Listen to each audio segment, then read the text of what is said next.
So I think that just about covers the various questions and things that people sent in. We've amalgamated a few there to sort of cover them, but I think that's everything.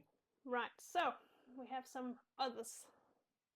Our take, Yeah. if you like, of the whole experience.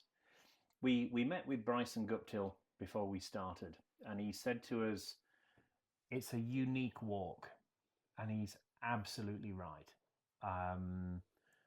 Because of lots of reasons, really. It's an island, so logistics and everything else. You're walking in a Circle, full 360, which so is very cool. it's wonderful, and it's different because we had no idea what to expect. No, we didn't. We're the first people to vlog the whole island walk.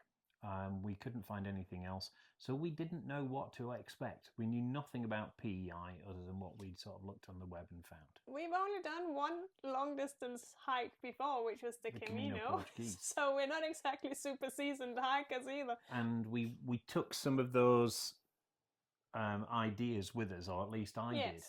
And Bryson said to us, "Don't do that. You need to clear your head because it's different from the Camino." Yeah. And again, he's 100% right. But that's one thing to say it and another thing to do it. Yeah, because we still had it in our heads. Yeah. And we've mentioned, I think, most of the points. The number of people. I think in a year, there's probably about 500, 600, 700 people maybe that What do the number island were walk. we? We are number 70 something. I'll put up there. I think 76 and 77. I think so, of people that's completed it. The whole thing. That's not many yet. It's a young trail. Be aware that it's young. And in a year, probably only about 500 or 600 people or so, roughly, are doing it. Whereas, on the Camino Portuguese, on the Caminos, for example, you can have 4,000 people finishing in a day. That can literally be 1,000 people finishing in the high season in a day. Yeah. So there's a lot less people. And a lot less infrastructure as a result of that. Yes. It might come. They are working on stuff as we speak. Yeah. But, that's part of its charm. Yeah. You don't have that massive support network of loads of shops, cafes and things. So you do have to be a little bit more self-sufficient. Yes, and it does take more planning. Yeah, but we enjoyed that. So it is very different from the Camino. Don't go with that conception in your head that that's what it is. Now, the cafes and restaurants, there are cafes and restaurants on... Some very good ones. Yes, but they are not on the route. Not always. They are accessible for people in cars more than they are thought of people walking to them on the hike. Yeah. Which means, they are far between. So sometimes in an evening, you can find yourself in accommodation which is 7 or 8 kilometres away from anything. Yeah. So you don't expect lots of restaurants and things necessarily to be around where you are staying. And also when you're walking, there are some. We did come across at key moments, actually. Peered out of the mist and the rain to save us. But don't expect as many as you would find, for example, on the Camino Portuguese. Oh, nowhere near. So that's different. The accommodation is also not hiker accommodation. It is holiday and tourist accommodation, which also means it is more expensive. Yeah. So this is not a cheap No, holiday. I'm going to put a little table up at the end just to give you an idea of costs, an average.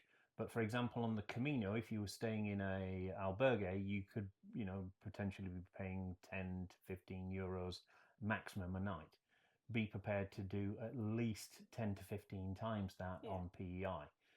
It is not, you do not have the economy of scale of hundreds of thousands of people doing this walk.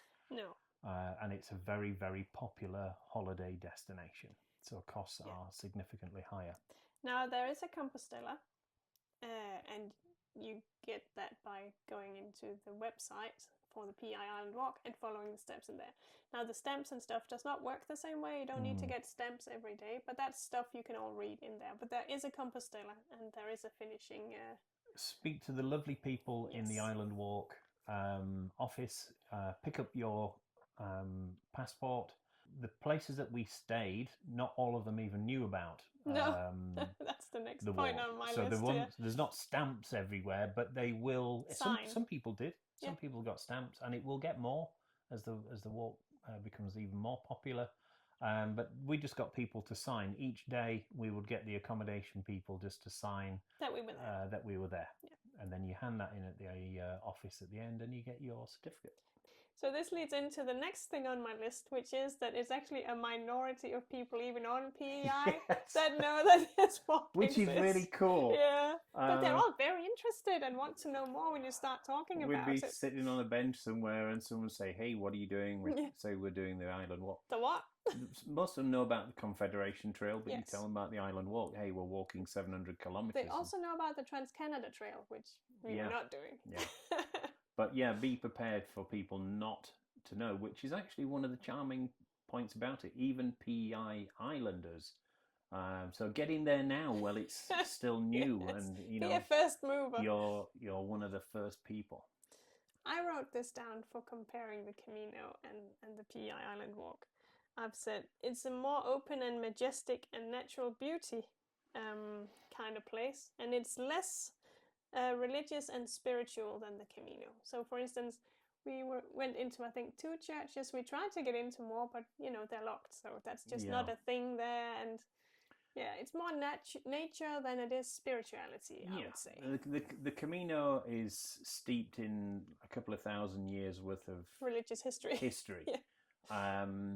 So you are literally following in the footsteps of pilgrims. Hundreds of thousands of pilgrims prior to you, religious pilgrims. We're talking whether you're about. Religious or not, you can feel it. Yes, you can't help but be swept up by the spirituality of the Camino, regardless of whether you're a religious person or not. But that's not the case on PEI. No. It's not a religious walk. No. It is called La Isla Camino, but Camino means walk. So there you go. But yeah, you're right. You've got the nature and the openness, but not the big church history behind it. Yeah.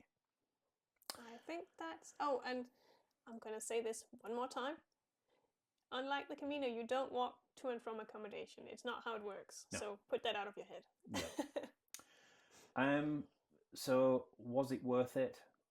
100% yes. For sure. We would not have missed it. I'm so proud we did that. It was a big step for us. I'm exceptionally proud of us that we did it. Yeah, we had a good time. It was 700 kilometers, and we loved it. We did.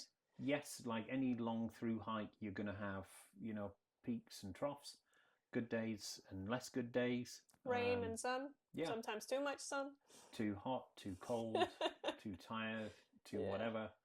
But the people, the scenery, the food, the glimpses of nature and the birds, and it was sunny almost every day, and the skies were gorgeous, and the cliffs and the water, and wow. I think one of my down days when we were trudging along and it was chucking it down with rain, and we'd just been rained on a lot, and then standing at the side of the road is these ultra cute alpacas.